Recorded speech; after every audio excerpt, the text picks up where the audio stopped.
அன்பார்ந்த தோழர்களே, உங்கள் அனைவருக்கும் மக்கள் அதிகாரம் சார்பில் வணக்கம். இன்றைக்கு நாடு முழுவதும் ஒரு அதிர்வலையை ஏற்படுத்த இருக்கின்ற ஒரு நிகழ்வு என்றால் டெல்லியிலே தற்போது நடைபெற்று கொண்டிருக்கின்ற விவசாயிகளுடைய போராட்டம். காரணம், அவர்கள் வைத்த கோரிக்கை விவசாயிகளுக்கு மட்டுமானது அல்ல.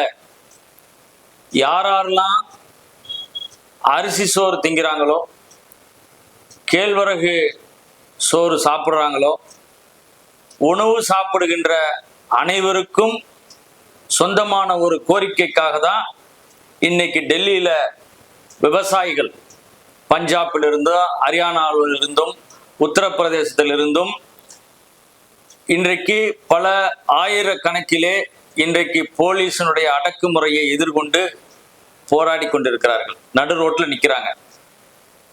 போலீஸினுடைய அடக்குமுறைனா கொஞ்சம் நெஞ்சம் கிடையாது. ஒரு வெளிநாடுகளினுடைய படையெடுப்பை எதிர்கொள்வது போல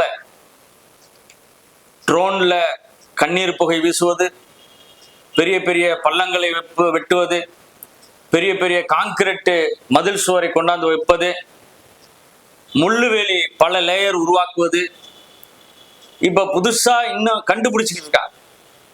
ரோட்ல ஆணியை பதிச்சு வைக்கிறது, ஆணியிலே பல லேயர் வைக்கிறது. இப்படி அந்த விவசாயிகளை போராட விடாமல், டெல்லிக்குள் நுழைய விடாமல் அவர்களை விரட்டி அடிச்சிட வேண்டும், கலைச்சு விட வேண்டும் என மோடி அரசாங்கம், ஹரியானா மாநிலத்தினுடைய பிஜேபி முதல்வர் கட்டார் இவர்கள் இதை பத்தி தான் பேசுறாங்க, செயல்படுத்துறாங்க. ஆனால் இதையெல்லாம் தாண்டி விவசாயிகள் அடக்குமுறைகளை தாண்டி இன்றைக்கு உறுதியாக நிற்கிறார்கள். ட்ரோன்ல கண்ணீர் புகை வீசுறதுங்கிறது இதுவரைக்கும் நம்ம வரலாறுல, இந்திய வரலாற்றுல நம்ம பார்த்ததே கிடையாது.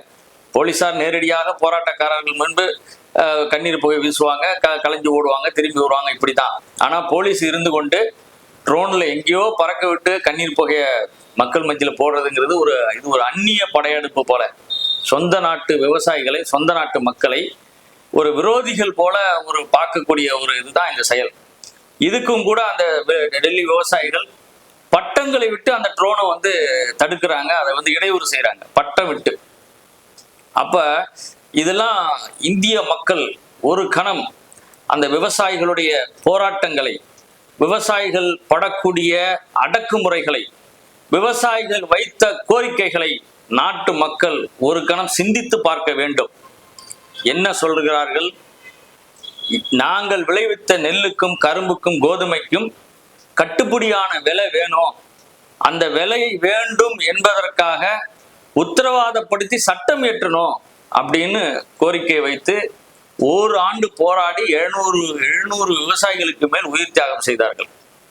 மோடி அரசாங்கம் உத்தரப்பிரதேச மாநில தேர்தல் வருகிறது என்பதை வைத்து ஓராண்டு போராட்டத்திலே பிரதமர் மோடி, உள்துறை செயலாளர், ஒரு யூனியன் கவர்மெண்டினுடைய செக்ரட்டரி எழுத்துப்பூர்வமாக வாக்குறுதி கொடுத்து விட்டு இன்றைக்கு வரைக்கும் அதை அமல்படுத்த மறுக்கிற மோடி அரசாங்கம், அதை பற்றி யாரும் பேசாமல் விவசாயிகள் டெல்லியை ஆக்கிரமித்து விட்டார்கள், போக்குவரத்துக்கு இடையூறாக இருக்கிறது, இப்படி போராடினா என்ன அர்த்தம், இப்படி பேசுகிறார்கள். நண்பர்களே, அதிகப்படியான வேலை வாய்ப்பை வழங்கக்கூடிய தொழில் விவசாயம், அதிகப்படியான வேலை வாய்ப்பை வழங்கக்கூடியது சிறு குறு வணிக தொழில்கள். கிட்டத்தட்ட நாட்டில் 70-80 கோடி மக்கள், இது 2 துறை தான் மக்களை வாழ வைக்குது. ஆனால் இவர்களுக்கு உரிய உரிமைகளை, இவர்களுக்கு செய்ய வேண்டிய கடமைகளை ஒரு அரசு, ஒன்றிய அரசாங்கம் செய்ய மறுக்கிறது. விவசாயிகளுக்கு கடன் தள்ளுபடி செய்ய முடியாது, அவர்களுக்கு ஆதார விலை கொடுக்க முடியாது, அவர்கள் மீது போராட்டத்துக்காக போடப்பட்ட வழக்குகளை திரும்ப பெற முடியாது, அவர்களுக்கு இழப்பீடு செய்ய முடியாது. அவர்கள் போட்ட லக்கிம்பூர் கேரியிலே விவசாயிகள் மீது கார் ஏற்றி கொலை செய்த அந்த கொலைகார மந்திரியை பதவி விட்டு நீக்க முடியாது, அவர்கள் மீது வழக்கு போடணும், செய்ய முடியாது. அந்த இறந்து கொலை செய்யப்பட்ட விவசாயிகள் இழப்பீடு கொடுக்க முடியாது. இப்படி இருக்கக்கூடிய அரசாங்கம் ஏன் இருக்குது, ஏன் இப்படி விடாப்படியா இருக்குது அப்படிங்கிறது. இப்ப விவசாயிகளுக்கு அவருடைய வருமானத்தை இரட்டிப்பாக்குவேன்னு சொல்லி தானே மோடி ஆட்சிக்கு வந்தாரு, ஏன் செய்ய மாட்டேங்கிறாரு? இதை வந்து ஒரு மக்கள் வந்து யோசிக்கிறது ஏன் செய்ய மாட்டேங்கிறாரு. விவசாயிகளுக்கு அதெல்லாம் கொடுத்தா இங்க கார்ப்பரேட் நலன்கள் பாதிக்கப்படும். கார்ப்பரேட்டுகள் கையில விவசாயத்தை ஒப்படைக்கிறதுக்கு பதிலாக விவசாயிகள் கையிலேயே விவசாய நிலங்கள் இருப்பதை எப்படி அனுமதிப்பார்கள்? 3 புதிய வேளாண் சட்டங்களை கொண்டு வந்ததனுடைய நோக்கமே அதுதானே.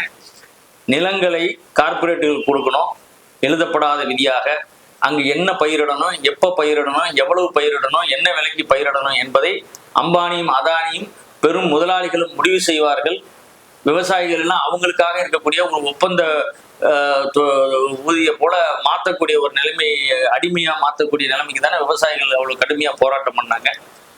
அதனால தானே ஒரு ஃபுல் ஸ்டாப் கமாவை கூட மாற்ற முடியாது அப்படின்னு திமிரா பேசிய பாஜக மோடி அரசாங்கம் 3 சட்டங்களையும் வந்து தற்காலிகமாக அதை நிறுத்தி வைத்தது. இது என்ன, 130 140 கோடி மக்களுடைய உணவு தற்சார்பை உறுதி செய்கின்ற ஒரு போராட்டம்.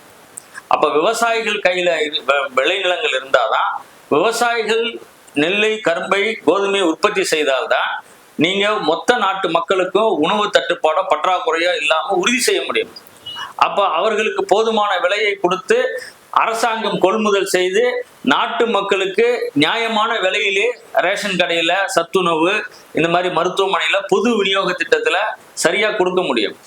அப்ப இது மொத்த நாட்டு மக்களுக்கான கோரிக்கைக்கான போராட்டம் என்பதை அனைத்து கட்சிகளும் அதை வந்து நாம மக்கள் மத்தியில கொண்டு போய் சேர்க்கணும். இது டெல்லி விவசாயிகள் போராட்டம் மட்டுமல்ல, எல்லா மக்களுக்குமான கோரிக்கையோட சம்பந்தப்பட்டது இது அப்படிங்கிறத நம்ம முழுமையா சொல்லணும். அப்ப மோடி அரசாங்கம் ஏன் இதை செய்ய மறுக்கிறது அப்படின்னா, கார்பரேட்டுகளுக்கு நலன்கள் பாதிப்பு வந்துடுங்கிறதுக்காக செய்ய மறுக்குது. சிறு குறு வணிகர்களுக்கு ஒரு சில ஆயிரம் கோடி கடன் தள்ளுபடி கட்ட முடியாது. விவசாயிகளுக்கு சும்மா 1 லட்சம் கோடி 2 லட்சம் கோடி முடியாது. ஆனால் 10 ஆண்டுகளில் அம்பானி, அதானி, கார்ப்பரேட் முதலாளிகளுக்கு இவர்கள் கடன் தள்ளுபடி 25 லட்சம் கோடி ரூபாய் செய்திருக்கிறார்கள். அப்ப யாரு வேலை வாய்ப்பு இவங்க அதிகம் கொடுக்குறாங்களா, இவங்க கொடுக்குறாங்களா? அப்ப மக்களுக்கு வந்து ஜெய் கிசான் கிடையாது, ஜெய் ஜவான் கிடையாது, சரி ஜெய் ஸ்ரீராம் கிடையாது. ஜெய் ஸ்ரீராம் ஏன் கிடையாதுன்னு சொல்றோம்? ஜெய் ஸ்ரீராம் வந்து இஸ்லாமியர்களை கொலை பண்ணி பாபர் மசூதி இடிச்சு ராமர் கோயில் கட்ட சொல்லி ஜெய் ஸ்ரீராம் சொன்னாரா? அப்ப எந்த கடவுளும் அப்படி சொல்லக்கூடிய கடவுளே இருக்க முடியாது. அப்ப இவர்கள் எதற்குமே உண்மையானவர்கள் அல்ல, பொய், பித்தலாட்டம். அப்ப நாட்டை இவர்கள் வந்து விவசாயிகள் பிரச்சனை, வணிகர்கள் பிரச்சனை, மாணவர்கள் பிரச்சனை, பெண்கள் பிரச்சனை, தொழிலாளர்கள் பிரச்சனை, சுற்றுச்சூழல், இதை பற்றியெல்லாம் எந்த அக்கறையும் கிடையாது. அக்கறை எல்லாம் பெரும் முதலாளிகளுடைய நலன், சுரண்டருடைய நலன். மக்களை வந்து ஆன்மீகத்திலே, சாதி ஆதிக்கத்திலே, மீண்டும் சனாதன வர்ணாசிரம கோட்பாட்டிலே, பழைய முறையில அவர்களை அடிமைப்படுத்தி அவர்கள் சுதந்திரம், சமத்துவம் இதெல்லாம் பறித்து இவர்கள் கார்ப்பரேட்டுகளுக்கு நிரந்தர அடிமைகளாக, கொத்தடிமைகளாக அப்படி மாத்துறது தான் இன்றைக்கு பாஜக அரசாங்கத்தினுடைய கொள்கை. அதற்காகத்தான் ஒரே நாடு, ஒரே கட்சி, ஒரே தேர்தல், இப்படி பல வழிமுறைகளிலே போயிட்டு இருக்கிறார்கள். அப்ப இன்றைக்கு நாட்டை சூழ்ந்திருக்கக்கூடிய பாசிச அபாயத்திலே இந்த போராட்டம் நடக்கிறது. வருகின்ற நாடாளுமன்ற தேர்தல் வந்து வழக்கமான தேர்தல் அல்ல என எல்லா கட்சிகளும், அறிவுத்துறையினரும் நாட்டு மக்களை எச்சரித்துக் கொண்டிருக்கிறார்கள். அப்ப RSS என்ற ஒரு பாசிச நிறுவனம், 100 ஆண்டுகள் செயல்படக்கூடிய நிறுவனம், அந்த பாசிச நிறுவனம் பல்வேறு கிளை பாசிச அமைப்புகளை, கூலிப்படை போல பல்வேறு அமைப்புகளை RSS வைத்திருக்கிறது. அப்ப ஒரு நபர் பாசிசம் அல்ல, ஒரு அமைப்பு பாசிசம் இங்க இந்தியாவில் இருந்துட்டு இருக்கு. RSS என்ற ஒரு பாசிச அமைப்பு இன்றைக்கு தனியாக இல்லை, அரசு நிறுவனங்களிலே இருக்கிறது, பண்பாட்டிலே இருக்கிறது, கலாச்சாரத்திலே இருக்கிறது, சாதியிலே இருக்கிறது, அனைத்திலும் இன்றைக்கு பாசிசம் வந்து ஊடுருவி இருக்கிறது. அப்ப இந்த நிறுவனமயப்பட்ட பாசிசத்தை எதிர்ப்பதற்கு நாம எதிர்புறத்துல ஒரு நிறுவனமயப்பட்ட ஒரு அமைப்பு ரீதியாக, கட்சி ரீதியாக ஒரு ஒருங்கிணைக்கப்பட்ட ஒரு தலைமை, ஒருங்கிணைக்கப்பட்ட கட்சி வழியாக தான் நம்ம போராடணும். அப்படி போராட வேண்டும் என்ற நம்பிக்கையை, துணிச்சலை, அதற்கான ஒரு சூழலை உருவாக்குகின்ற வகையிலே இந்த விவசாயிகள் போராட்டம் வந்து முன்னுதாரணமா நிக்குது, கலங்கரை விளக்கமா நிக்குது. அப்ப இந்த போராட்டத்தை ஏற்கனவே நடந்த விவசாயிகள் போராட்டத்துல, டெல்லியில நடக்கிற விவசாயிகள் போராட்டம் ஆதரித்து அவர்கள் SKM கொடுத்த ஒவ்வொரு அறைகூவலிலும் நாடு முழுவதும் போராட்டம் நடந்தது. சமீபத்திலே 16ஆம் தேதி நாடு முழுவதும் கிராம பந்து நடந்துச்சு, வேலை நிறுத்த தொழிலாளர் சங்கங்களோடு சேர்ந்து அவர்களுடைய கோரிக்கையை வைத்து. மாநில தலைநகரங்களே அனைத்து கவர்னர் மாளிகையும் முற்றிடும் இந்தியா முழுமைக்கும் நடைபெற்றது. அப்படி எஸ்கேஎம் விவசாயிகள் வந்து பிஜேபிக்கு எதிராக, பிஜேபி கூட்டணிக்கு எதிராக தேர்தலிலே பிரச்சாரம் செய்ய வேண்டும், அவர்களை தோற்கடிக்க வேண்டும் என பகிரங்கமாக அறிவித்திருக்கிறார்கள். இந்த சூழலிலே விவசாயிகள் போராட்டத்தை பிளவுபடுத்தணும், ஒழிச்சு கட்டணும் என பிஜேபி RSS வந்து ஒரு முயற்சி எடுக்கிறது. ஆனால் அந்த முயற்சி தோல்வியிலே முடியக்கூடிய நிலையில தான் இன்றைக்கு விவசாயிகள் வைத்த கோரிக்கை இருக்கிறது. இந்த போராட்டத்தை நாம் அணைய விடாமல் அதை இந்தியா முழுமைக்குமான விவசாயிகளுடைய ஒரு அந்த கோரிக்கையை மொத்த நாட்டு மக்களுடைய கோரிக்கையாக நாம் மாற்றினோமானால் மொத்த மக்களுக்கும் இதிலிருந்து ஒரு விடிவு காலம் பிறக்கும். எப்படின்னா, நீங்க இன்றைக்கு 60-70 ரூபாய்க்கு அரிசி வாங்குறீங்க, அந்த சப்சிடியை நம்ம உறுதி செய்யணும். எதுக்கு 60 ரூபா கொடுத்து எதுக்கு அரிசி வாங்கணும்? ரேஷன்ல சும்மா கொடுக்குறாங்க அரிசி, ஆனா கடையில என்ன விலைக்கு விற்கிது? அப்ப இதெல்லாம் நம்ம வந்து பேசணும். அப்ப MS சுவாமிநாதன் சொன்னாரு 2006ல வேளாண்மை ஆணைய தலைவராக இருந்த MS சுவாமிநாதன் விஞ்ஞானி, அவர் வந்து உற்பத்தி செலவோட 50% லாபம் சேர்த்து கொடுக்கணும்னு 2006ல கொடுத்த பரிந்துரை இன்றைக்கு 2024 18 ஆண்டுகளுக்கு பிறகு அதே கோரிக்கையை பேசிக் கொண்டிருக்கிறோம். அன்பார்ந்த நண்பர்களே, நாம வந்து கோரிக்கையை மாற்ற வேண்டும். எப்படி? விவசாயத்துல விவசாயிகளுக்கு இந்த 10 ஆண்டுகள்ல 1 லட்சம் பேர் விவசாயிகள் செத்து போயிருக்காங்க தற்கொலை பண்ணிட்டு. இது 2014 இருந்து இன்றைக்கு வரைக்கும். அப்ப மோடி அரசாங்கத்துல பிஜேபி ஆட்சி அதிகாரத்துல ஒரு நாளைக்கு 30 பேர் சராசரியா விவசாய தற்கொலை செஞ்சிருக்கிறாங்க. அப்ப ஏன் நம்ம வந்து இதை வந்து தீர்வு காணணும்? அப்ப எப்படி தீர்வு காணுவது? அவர்களுடைய காஸ்ட் ஆஃப் ப்ரொடக்ஷன், ஒரு உற்பத்தி செய்யக்கூடிய விவசாயிகளுக்கு அவருடைய செலவு அதிகரிக்குது, உற்பத்தி செலவு அதிகரிக்குது, ஆனா அதற்கேற்ற விலை கிடைக்கல. அப்ப ஏன் உற்பத்தி செலவு அதிகரிக்குது? விதை விலை தனியார்கிட்ட இருந்து வாங்குறாங்க, பூச்சி மருந்து தனியார்கிட்ட இருந்து வாங்குறாங்க, உரம் தனியார்கிட்ட இருந்து வாங்குறாங்க, அந்த உற்பத்தி கருவிகள் தனியார்கிட்ட இருந்து வாங்குறாங்க. அப்ப கொள்முதலும் தனியாருக்கு போகுது. இப்ப எப்படி லாபம் கிடைக்கும்? அப்ப விவசாயத்துல ஈடுபடுத்தக்கூடிய அனைத்து இன்புட் இடுபொருள்களையும் அரசாங்கமே அதை வந்து உற்பத்தி செய்து விநியோகித்தால் இதுல கார்பரேட் கொள்ளையடிப்பதற்கு உற்பத்தி செலவு அதிகரிப்பது என்பது இல்லாம போயிடும்ல. உணவு என்பது ஒரு அத்தியாவசிய பொருள். அப்ப அத்தியாவசியமா உள்ள விஷயங்களை நீ தனியார்கிட்ட விட்டுட்டு மொத்த நாட்டு மக்களையும் இன்றைக்கு உத்தரவாதம் இல்லாத உணவு தற்சார்பை சுயசார்பை ஒழித்து கட்டும் விதமாக ஒரு அரசாங்கம் செயல்படுது அப்படின்னா நாடு முழுவதும் இதற்கு எதிரான போராட்டம் எப்படி இருக்க வேண்டும் என்பதை தோழர்கள் நண்பர்களே ஒரு நிமிஷம் கற்பனை செய்து பாருங்கள். நீங்க ஐடியில வேலை பார்க்கலாம், வாத்தியாரா வேலை பார்க்கலாம், கலெக்டரா வேலை பார்க்கலாம், எவ்வளவு 24 மணி நேரம் நீங்க வேலை பார்க்கலாம். ஆனா உங்களுக்கான உணவு யார் உற்பத்தி செய்வது? அந்த உணவை உற்பத்தி செய்பவர்கள் தற்கொலை செய்து கொள்கிறார்கள். அந்த உணவை உற்பத்தி செய்பவர்கள் கடனிலே வாழ முடியாமல் தத்தளிக்கிறார்கள். அந்த உணவை உற்பத்தி செய்பவர்கள் மாத கணக்கிலே வருட கணக்கிலே நடு ரோட்டிலே போராடி உயிர் துறக்கிறார்கள். நேற்றைய தினம் ஒரு விவசாயி மாரடைப்பிலே உயிரிழந்திருக்கிறார். அது கண்ணீர் புகை போட்டு அதனுடைய மூச்சு திணறல் என சொல்லுகிறார்கள். அப்ப இப்படி ஒரு விவசாயி செத்து போவது செய்தியா? ஒரு வரி செய்தியா? அப்ப அந்த ஒரு விவசாயி வந்து போராடி செத்து போகிறான், போராட்டத்திலே செத்து போகிறான் அப்படி என்பது நாட்டு மக்கள் பதில் சொல்ல வேண்டும்.